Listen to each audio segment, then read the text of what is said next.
Sekali lagi, perhatikan di sini, sebab segala sesuatu adalah dari Tuhan, berarti keselamatan dari Tuhan. Oleh Dia, berarti keselamatan oleh Tuhan, kepada Tuhan, dan keselamatan itulah untuk kemuliaan nama Tuhan. Bagi Dialah kemuliaan sampai selama-lamanya, hanya bagi Yesus. Jadi pemujaan yang memuliakan Allah. Ya. Sesungguhnya manusia yang sudah dipilihnya juga harus memuliakan Allah. Harus memuliakan Allah. Orang yang sudah memuliakan Allah berarti adalah orang yang menjauhkan diri dari kesemaran dosa, dari dosa. Ya. Nah, oke.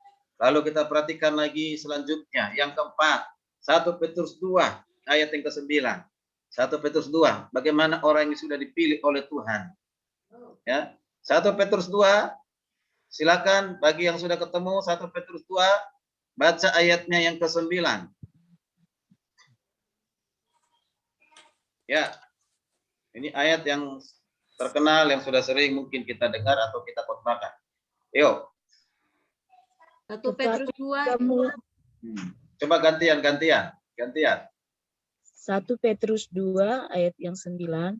Tetapi kamulah bangsa yang terpilih, imamat yang rajani, bangsa yang kudus untuk kepunyaan Allah sendiri, supaya kamu memberitakan perbuatan-perbuatan yang besar dari Dia, yang telah memanggil kamu keluar dari kegelapan kepada terangnya yang ajaib. Iya. Perhatikan, kamulah bangsa yang terpilih, imamat yang rajani, bangsa yang kudus, umat kepunyaan Allah sendiri, supaya kamu memberitakan perbuatan-perbuatan yang besar dari Dia yang telah memanggil kamu. Dia yang telah memilih, Dia yang memanggil keluar dari kegelapan di bawah terang ajaib. Nah, ini yang saya katakan, yang dikatakan itu apa?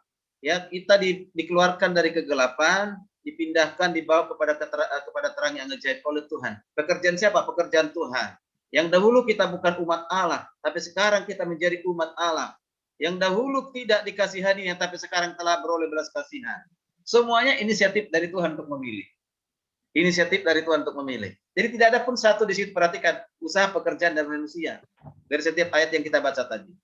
Ya, oke. Jadi ada suatu hasil yang nyata, yaitu kehidupan rohani yang dapat dilihat ketika Tuhan dipilih. Perhatikan. Sekali lagi, yang pertama tadi katakan, hidup orang percaya bagaikan puisi karya ilahi. Keselamatan kita itu sudah direncanakan oleh Tuhan dalam kekekalan. Ya, dalam kekekalan. Sebelum kita ada, sebelum kita lahir di dunia ini sudah direncanakan oleh Tuhan. Ketika kita sudah di dunia ini, maka dinyatakanlah keselamatan itu menjadi tubuh Kristus. Kemudian identitas, sifat belas kasihan, kemurahan, rendah hati, lemah lembut, sabar, itu sifat inilah yang membuat Tuhan memilih kita. Dan semua dilakukan oleh Tuhan untuk Dia, untuk kemuliaan bagi nama Tuhan. Yang ketiga, pemujaan yang memuliakan Allah. Dan akhirnya Tuhan juga menuntut kita untuk apa? Memberitakan perbuatan-perbuatan yang besar itu, karena kita sudah dipilih oleh Tuhan.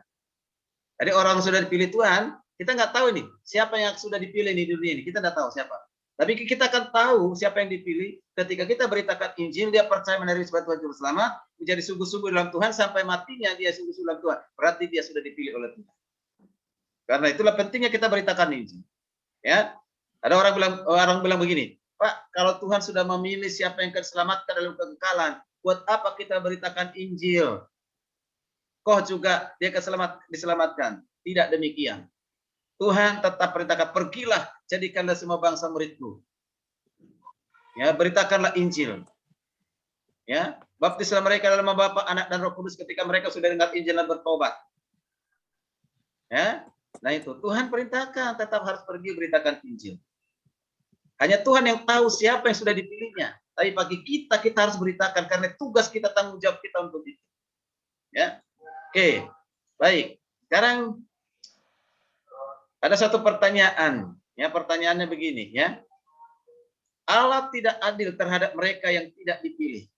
Nah ini seringkali begitu. Ya, bagaimana dong Pak? Enggak, Tuhan itu kan penuh kasih. Tuhan itu kan katakan punya sifat adil. Bagaimana dong mereka?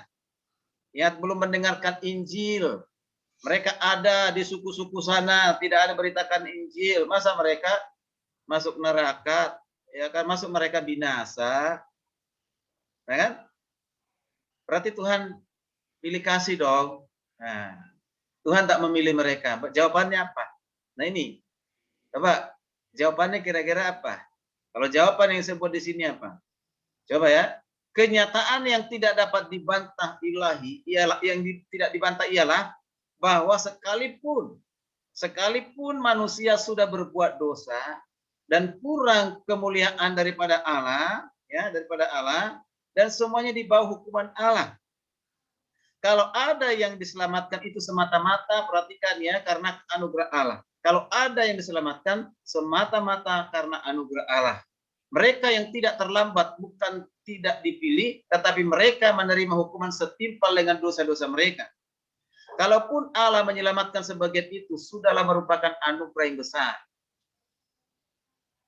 Oke, nah ini seringkali sampai sekarang masih diskusi ya. Berapa kali saya ikut Zoom ya, berdiskusi. Ya baru-baru ini juga belum lama, belum ada 1 minggu, pertanyaan yang sama, mengatakan Tuhan tidak adil kalau hanya memilih orang yang mendengarkan Injil, percaya Injil. Bagaimana mereka itu belum pernah mendengarkan Injil? Ada yang menjawab, di hati mereka itu ada hati nurani. Hati nurani itulah yang membuat mereka untuk mencari Tuhan. Ya, mencari Tuhan yang benar. Atau Tuhan punya daulat, cara Tuhan untuk menyelamatkan mereka. Ada jawaban seperti itu. Tapi dia mengatakan, ya mereka tetap binasa karena memang mereka tidak percaya. Mereka percaya kepada dewa-dewa, percaya kepada Allah-Allah mereka. Nah, jadi saya harus sampaikan, keadilan Tuhan jangan dilihat ukuran manusia, keadaan manusia. Jangan. Keadilan Tuhan ada pada Tuhan sendiri. Jangan kita yang menentukan keadilan Tuhan, adil atau tidaknya. Siapa kita mengukur Tuhan adil atau tidaknya? Ya kan? Siapa kita? Kita tidak bisa kita ukur dengan pikiran kita Tuhan yang kita percaya itu. Karena Tuhan itu Tuhan yang tidak terbatas. Seperti pikiran kita terbatas. Banyak cara Tuhan yang Tuhan lakukan untuk menyelamatkan siapapun, termasuk dikatakan tadi yang belum mendengarkan Injil. Karena mungkin para pendeta sudah takut memberitakan Injil ke daerah-daerah, ke pedalaman, ke gunung-gunung. Ya. Tidak ada lagi, sudah mulai redup. Ya, seperti itu. Ya. Nah, kemungkinan. Tapi mungkin saya salah, bisa juga salah, ya kan? Nah, artinya apa? Tuhan punya cara. Punya cara untuk itu. Jadi jangan seandainya, kita belum tentu tahu itu. Makanya Tuhan suruh kita pergi. Mengapa Tuhan Yesus sampai hari ini belum datang yang kedua kali? Mengapa? Bukan Tuhan yang menunda-nunda. Karena Injil belum didengarkan oleh seluruh bangsa-bangsa, suku-suku sampai ke daerah-daerah. Ramainya itu di mana? Di kota yang bisa dijangkau oleh internet. Nah, kalau di kampung-kampung sana, di gunung-gunung sana, di pedalaman sana, mereka belum tahu internet, handphone pun belum tahu seperti apa. Ya, nah itulah tugas kita. Jadi jangan kita berjangkauan pelayanan kita itu ya hanya di sekitar kita. Kita harus mulai memandang, melihat, mengembangkan sayap ke tempat-tempat lain. Ya, mengapa saya mendirikan sekolah tinggi teologi Kataros ini? Karena ingin mempersiapkan mereka para penginjil pelayan Tuhan. Supaya jangan kalian hanya bermain di kota, di tempat yang ramai, tapi kalian harus pergi ke daerah, mencari jiwa di sana, mendirikan pelayanan di sana, merintis pelayanan di sana.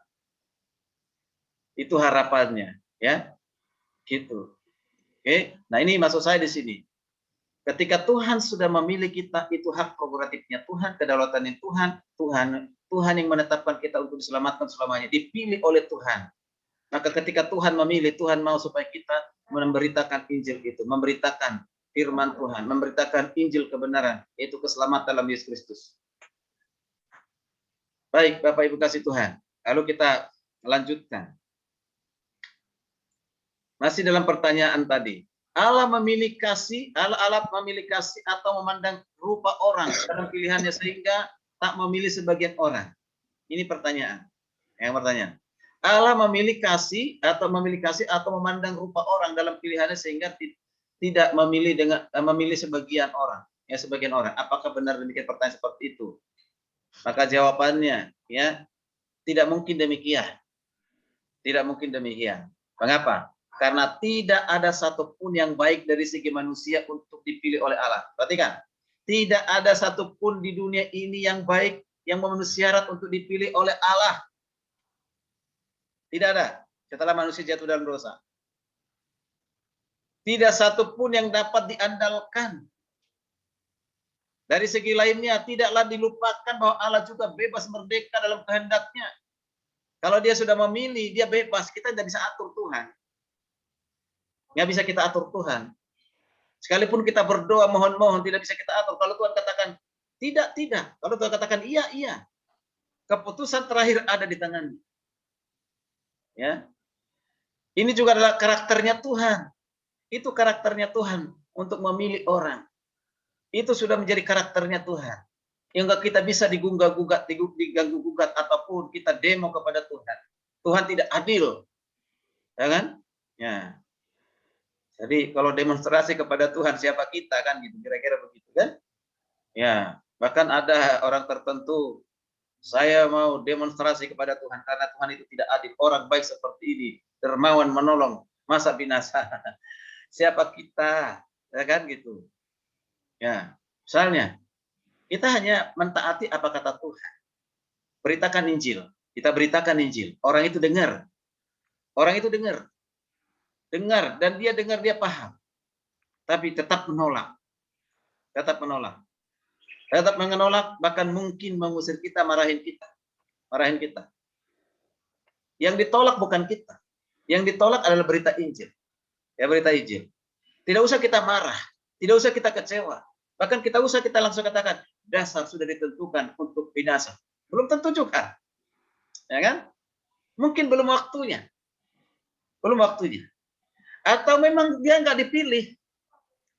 Kalau yang dia nggak pilih, bahkan selama hidupnya dia akan tolak, sampai matinya dia akan tolak. Kalau dia belum dipilih. Tapi kalau sudah dipilih, hari ini kita beritakan Injil, dia tolak. Tapi mungkin di hari-hari berikutnya, di tahun-tahun berikutnya, akhirnya dijamah oleh Roh Kudus, dia terima Yesus. Ada waktunya. Ya. Tapi selama dia hidup dan menolak terus sampai dia matinya, nah berarti belum akan dipilih, binasa. Kita nggak bisa protes Tuhan. Nggak boleh. Dan itu sudah seperti itu. Tuhan mau supaya diselamatkan semua orang. Tapi kembali kepada manusia. Mau meresponi atau tidak. Ya kan gitu. Ya. Oke. Kita lanjutkan pertanyaan yang lain. Ya, pertanyaan yang lain. Ini pertanyaan yang sering kali dari orang ini ya. Dari orang-orang teguh, dari orang-orang Kristen juga. Ya. Ya, dikatakan begitu ya. Begini. Pertanyaan hal ini melemahkan ketaatan orang-orang Kristen, orang beriman, karena Allah telah menjalani semuanya bagi mereka. Kan Tuhan sudah memilih. Kalau Tuhan sudah memilih, ya tidak perlu taat dong. Ngapain lagi taat? Toh juga udah dipilih kok. Ya, buat apa kita taat? Karena sudah dalam pilihan Tuhan. Nah ini juga pemahaman yang keliru kalau seperti itu. Tadi dari awal sudah saya katakan, ya. Kita diselamatkan bukan karena ketaatan, tapi keselamatan menghasilkan ketaatan. Sebedakan ya. Jadi bukan karena ketaatan kita diselamatkan, tapi kita diselamatkan karena anugerah Tuhan, pemberian Tuhan, maka keselamatan itu harus menghasilkan ketaatan. Dipastikan itu. Kalau orang katakan sudah menerima keselamatan anugerah Tuhan tapi nggak taat, perlu diragukan ya imannya itu ya. Nah, jawabannya apa? Pertanyaan ini. Keselamatan sesungguhnya termasuk juga kelahiran baru dan penyucian secara progresif itu menuju ke akhir yang menang. Oke, artinya apa? Ketika seorang yang sudah dipilih oleh Tuhan untuk diselamatkan, maka Tuhan memampukan dia untuk berjuang. Berjuang untuk apa? Berjuang menjalani kehidupannya. Ketika dia sudah mengalahir baru, akan penyucian, pengudusan itu akan terjadi terus-menerus secara progresif sampai akhir dari hidupnya, sampai dia menang, sampai dia akhirnya menuju kepada keselamatan. Itu. Ini jawabannya. Dan jawaban yang kedua, keselamatan sesungguhnya termasuk juga kelahiran baru, penyucian secara progresif, ya, menuju akhir dari yang menang.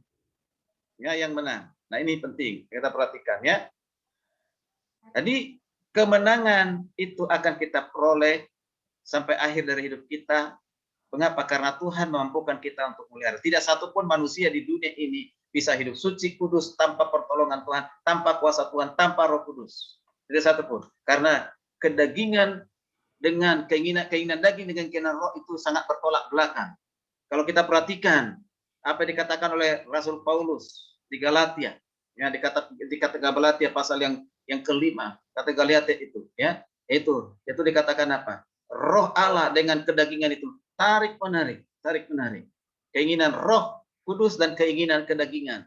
Karena kita masih hidup di dunia ini, kita masih berperang dengan keinginan daging itu. Ingat kemarin, ya, apa yang menyebabkan manusia berbuat dosa itu apa? Jadi siapa yang buat manusia berjatuh dalam dosa? Setan, kedagingan, diri sendiri, ya, hati-hati kita dan juga dunia.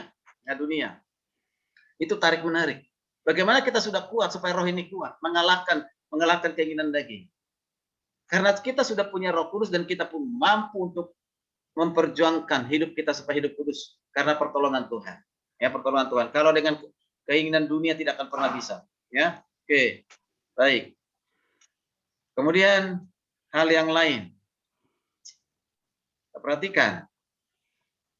Hal ini membuat orang sombong karena merasa dipilih. Nah, ini dia.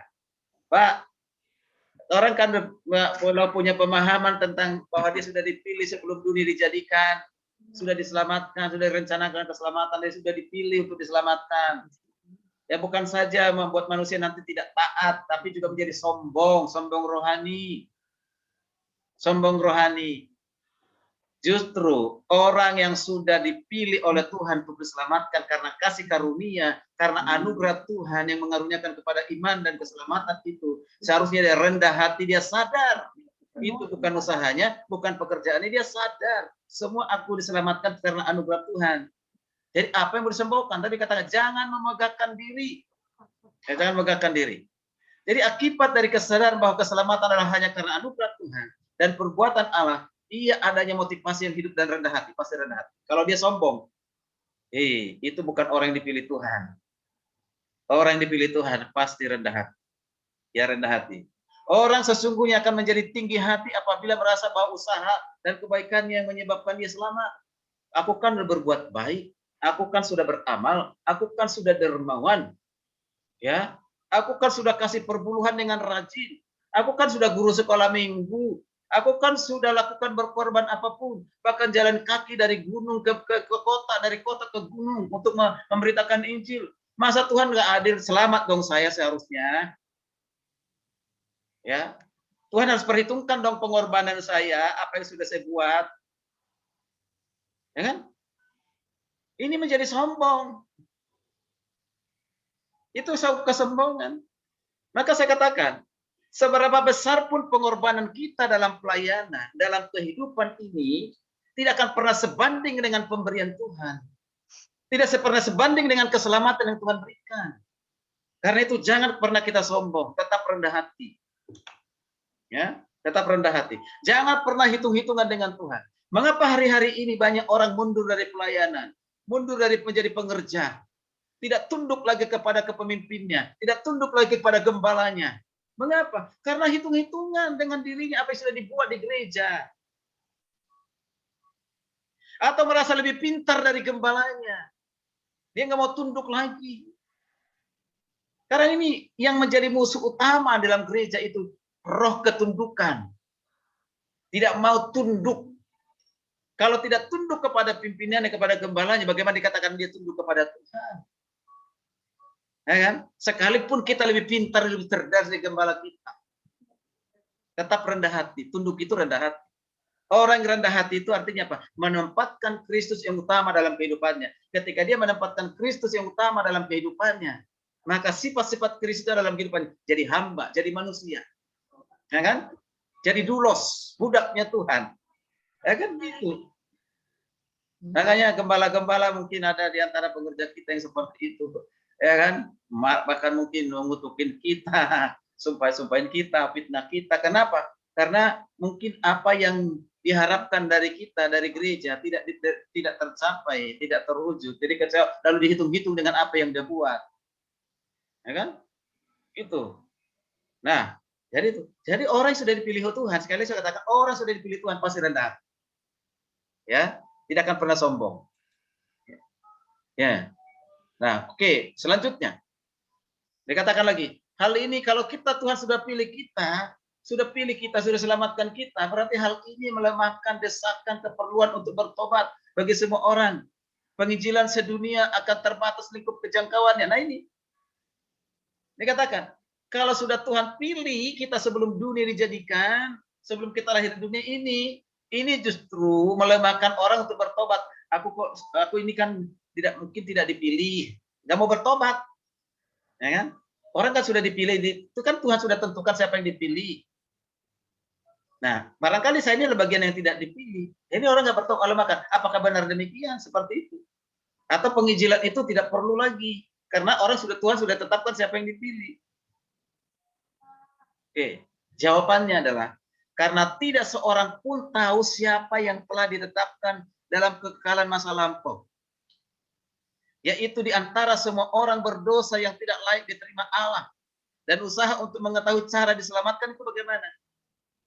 Kita tidak tahu siapa yang akan dipilih, siapa yang diselamatkan, siapa yang ditetapkan oleh Tuhan untuk diselamatkan. Kita tidak tahu. Yang tahu itu hanya Tuhan. Makanya Tuhan perintahkan kita. Perintahkan untuk pergi memberitakan keselamatan. Jadi pengertian akan hal ini disampaikan membuat orang berdosa, was-was dan rendah hati. Juga akan menyebabkan orang yang baru beriman tergantung kepada kuasa roh Allah untuk penyucian dirinya. Nah ini dia. Ya kan? Orang yang sudah dipilih Tuhan, justru dia sadar. Dia orang berdosa, akhirnya dia harus menjadi orang yang rendah hati, menyebabkan dia harus bergantung kepada kuasa Tuhan di dalam penyucian, dalam pengudusannya. Kalau dia sudah tahu bahwa dia dipilih oleh Tuhan. Jadi bukan berarti dia dikatakan sulit untuk dia sadar untuk bertobat. Tidak. Orang yang beritakan Injil dan tidak mau bertobat, sudah beritakan Injil tidak mau bertobat, ya, atau mungkin belum saatnya dia bertobat, ya ada saat yang tepat. Bahkan kalau tidak pun ya berarti memang orangnya tidak dipilih. Melalui apa? Ya kita tahu tadi setelah beritakan Injil, ya. Oke. Terusnya, itu tadi konsep pengganti, konsep pilihan, konsep pilihan. Sekarang kita perhatikan konsep pengganti, konsep pengganti. Oke, sekarang bentar kita break dulu, ya, sebelum melanjutkan ke konsep pengganti. 5 menit atau beberapa menit kita masuk untuk diskusi jika ada yang perlu diskusikan.